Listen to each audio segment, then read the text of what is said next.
তুমি আসো না বহুদিন, তবু প্রতিটি ভোরে আমি কাপা হাতে তুলে নেই সেই পুরনো কফির কাপ, যার কিনারায় আজও ঠোঁটের মতো লেগে থাকে কোনো এক সময়ের উষ্ণতা। তুমি নেই, তবে অনুপস্থিতিরাও এক একটি দৃশ্য হয়ে ওঠে।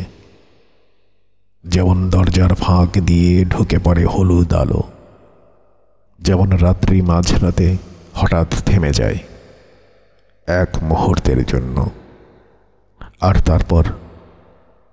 তারপর আবার বয়ে চলে অবিরাম। আমরা কেউ কারো ছিলাম না, তবু এতটা বেঁধে ছিলাম যেন শরীর ছুঁয়ে না গিয়েও একটা স্পর্শের দায় থেকে গেছে চিরকাল। তুমি বলেছিলে ভালোবাসা মানে বাধা নয়।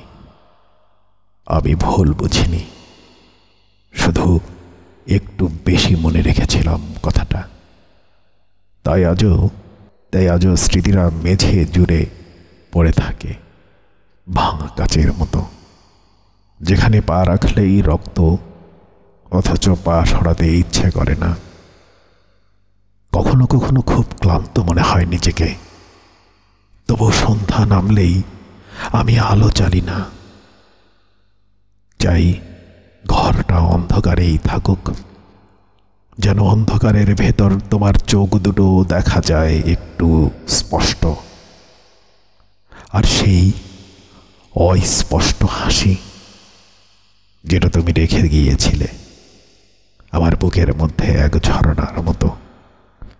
আমি জানি, হ্যাঁ আমি জানি তুমিও কোথাও আছো, একটা মেঘের গায়ে হেলে, অথবা কারো নামহীন কবিতার পংক্তিতে, যেখানে তুমি মানে ঠিক তুমি, আর আমি মানে এখনো তোমাকে ডেকে ওঠা এক নিঃশব্দ উচ্চারণ।